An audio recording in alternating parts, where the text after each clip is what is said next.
Here's an old saying: if you want to know who someone truly is, don't watch how they treat people above them. Watch how they treat the people they believe are beneath them. Richard Hayes didn't believe that saying, not yet. But within 24 hours, it would cost him more than money ever could. It would cost him the respect he had spent 15 years building. And it all started with an old man pushing a mop across a marble floor. Every morning before the first rays of sunlight touched Chicago's skyline, Carter Tower quietly came to life. The building stood 48 stories above the city, its walls of glass reflecting the orange glow of dawn. Inside, the marble lobby was so polished it looked like a mirror. Within 2 hours, more than 2,000 people would walk through its revolving doors. Most of them would never notice the elderly janitor already hard at work. His name was Ben. At least that's what everyone called him. Every morning he arrived at exactly 6:30. Never earlier, never later. He parked his old dark blue Lexus in the employee garage, put on the same navy blue work shirt, adjusted the simple silver watch on his wrist, and quietly began preparing the building for another busy day. He never complained, he never rushed, and he never expected anyone to thank him. To Ben, excellence wasn't something you performed when people were watching. It was something you practiced when nobody cared. By 7:15, employees began pouring into the lobby. Some smiled politely. Most stared at their phones. Others rushed toward the elevators with coffee in one hand and laptops in the other. Ben greeted every person the same way. "Good morning." Some answered. Many didn't. It never changed his smile. Across the lobby, Frank, the senior security officer, watched the familiar routine. After nearly 15 years in the building, he had noticed something unusual. Ben remembered everyone's name, not just executives, receptionists, maintenance workers, delivery drivers, cleaning staff, even the young intern who had only started 2 weeks ago. Ben somehow remembered them all. As if on cue, the revolving doors spun open again. A young woman hurried inside, balancing a laptop, 3 presentation folders, a handbag, and a large cup of coffee. Her name was Emily Parker. Today was only her 3rd Monday at Hayes Technologies. She looked up at the giant clock above reception. 7:23. Oh no! She was late. One careless step caught the edge of the entrance mat. Everything flew. The coffee splashed across the polished marble floor. Her folders scattered in every direction. For one painfully quiet moment, everyone looked. Then everyone kept walking. A man in an expensive suit stepped over one of her presentation folders without slowing down. Emily felt her face burn with embarrassment. She knelt, trying to gather everything before anyone noticed. But someone already had. A pair of worn black work shoes stopped beside her. Without saying a word, Ben parked his cleaning cart and knelt on the marble floor. He carefully picked up each page, making sure the wet ones stayed separate from the dry ones. "I'm so sorry," she whispered. Ben smiled. "It happens. Don't let someone else's hurry become your burden." As she hurried toward the elevators, Frank walked over to Ben. "You haven't changed," Frank said with a smile. Ben looked at the now spotless marble floor. "I hope not." Neither man realized. In less than an hour, everything inside that building was about to change. Richard Hayes arrived exactly 8 minutes later. His black Mercedes glided beneath the covered entrance of Carter Tower, where a valet was already waiting. Richard stepped out wearing a perfectly tailored charcoal suit, a crisp white shirt, and a navy tie. He barely looked up as he walked through the revolving doors. The moment he entered the lobby, everything changed. Employees standing near the elevators straightened their posture. Conversations ended. People instinctively stepped aside to let him pass. Richard wasn't feared, he was respected. Hayes Technologies had grown from a tiny software startup into one of Chicago's fastest-growing artificial intelligence and cybersecurity companies. 15 years earlier, Richard had written his first lines of code at his kitchen table. Today, his company employed more than 2,000 people. As Richard walked toward the executive elevators, he noticed a faint streak of water near the entrance. Ben saw him looking. "I'll have it dry in just a second, sir." Richard nodded. "Thank you." It was one of the few times Richard had ever spoken to the old janitor. Then he continued toward the elevators. Ben quietly dried the floor. He watched Richard disappear behind the closing elevator doors. Then he returned to work. 42 floors above the lobby, the morning crisis had begun. The Department of Transportation Committee had moved the presentation forward 45 minutes. Finance had found inconsistencies in the forecasting model. Legal was still reviewing compliance documents. And somewhere in the building, the most important binder had gone missing. Not stolen, not hidden, simply misplaced. Sophia had placed it on the executive reception counter while answering a phone call. A facilities employee had moved it while cleaning. A courier had arrived. The receptionist had stepped away. 30 seconds later, it was gone. And sometimes, the smallest mistakes create the biggest consequences. At 8:58, Richard walked toward the boardroom. He opened the binder in his hands. His expression changed. "Where are the signed originals?" The room became silent. For the first time that morning, he felt real pressure. "No one leaves this floor. Find that binder, now." Ben pushed his cleaning cart into the executive hallway. He had been asked to clean the windows before the government committee arrived. As he approached reception, he noticed Sophia searching frantically. "You look worried." She barely looked up. "We're missing something important." Ben quietly parked his cart. "What are you looking for?" "A blue presentation binder," Ben thought carefully. "I remember seeing one earlier." Sophia's eyes widened. He nodded. "There was coffee spilled near the counter. I moved the binder so it wouldn't get wet. I cleaned the surface, then returned it to the reception counter."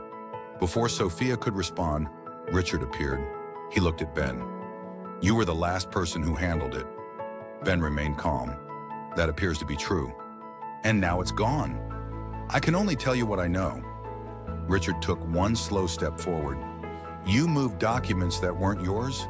Ben answered quietly. "I moved them to protect them." Richard's jaw tightened. "Then you should have stayed until the owner received them." Ben looked at him for a long moment, then simply said, "Perhaps."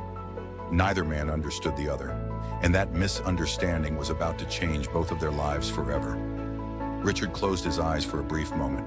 When he opened them, the decision had already been made. "Ben, I'm removing you from this building effective immediately." Ben remained perfectly still. He looked at Richard, not with anger, not with disappointment, just quietly. Then he asked 4 simple words. "Are you certain?" Richard answered. "Yes." Ben slowly nodded. "Very well." He reached into his pocket and removed his contractor identification badge. He placed it gently into Richard's hand. No argument, no excuses, no anger, only dignity. The elevator doors opened.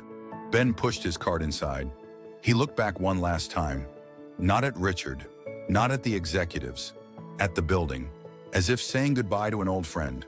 The doors slowly closed, and just like that, he was gone. Richard stood motionless. Ben's contractor badge still rested in his hand. For reasons he couldn't explain, it suddenly felt heavier than plastic should. Then footsteps echoed down the hallway. Sophia came running. She held something tightly against her chest, the blue presentation binder. "Richard, we found it." The color drained from Richard's face. "Where?" "It was inside another presentation stack in conference room B." Silence. No one spoke. Richard slowly looked toward the elevator, but it was too late. The elevator had already reached the lobby, and the man he had just removed from the building was already walking away. It wasn't Ben. It had never been Ben. Richard looked down at the contractor badge still resting in his palm.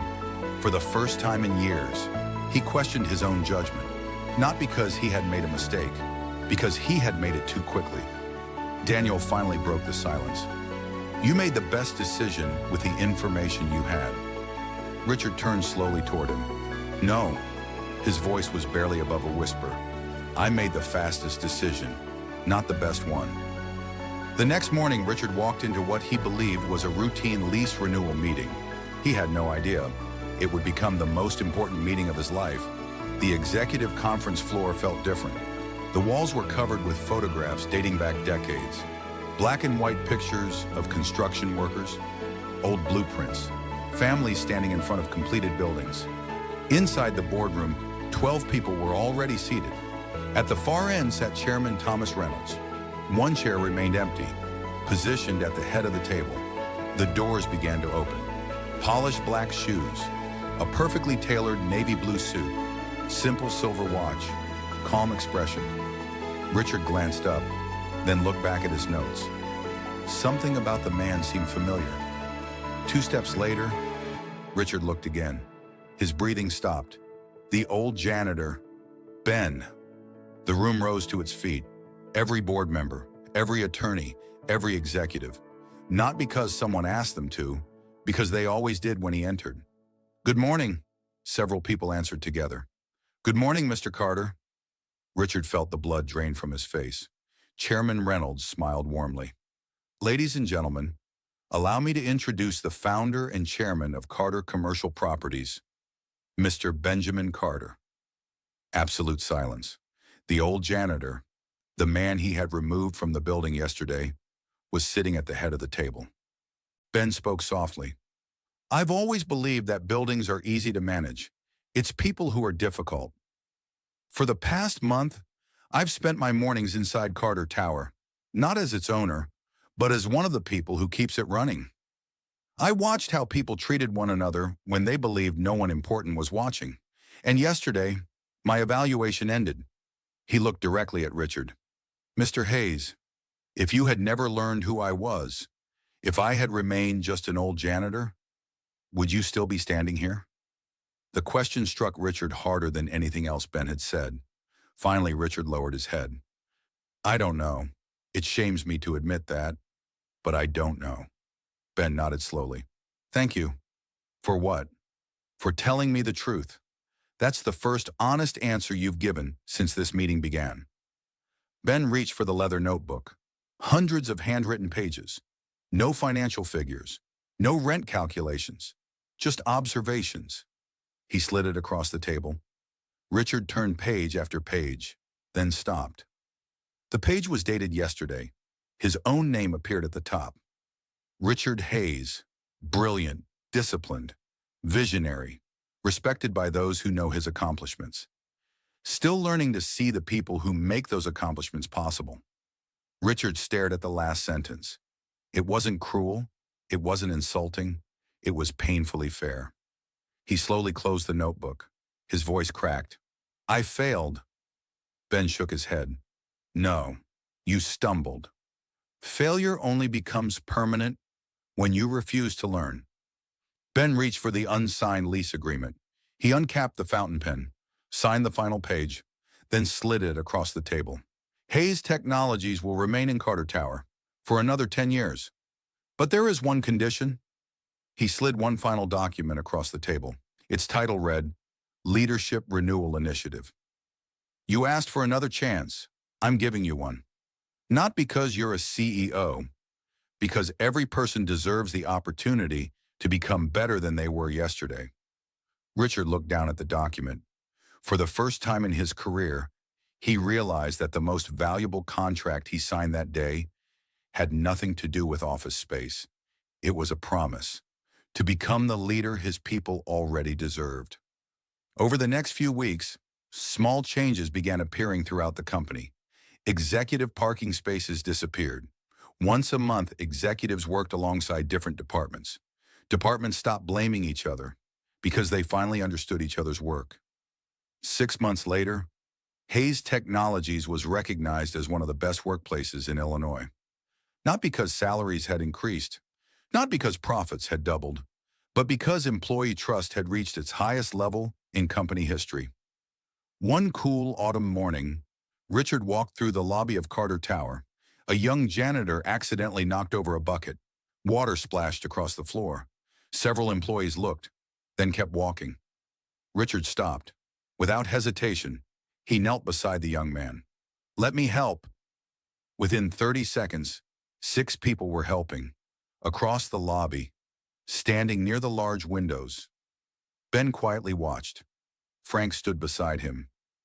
"Think he learned?" Ben watched as Richard laughed with the young janitor before shaking his hand. He smiled. Not the smile of a man who had won, the smile of a man who had witnessed someone change. "Yes. How can you be so sure?" Ben looked toward the elevator doors just before they closed. Because today, he saw the person. Before he saw the position, Ben turned toward the exit. The morning sun reflected across the glass walls of Carter Tower. As he stepped outside, he looked back one last time, not at the building, at the people inside it. Then he smiled. Because he knew something most people spend their entire lives trying to learn. Buildings can be bought, companies can be built, fortunes can be earned, but the true measure of a leader will always be found in the way they treat the people who can do nothing for them.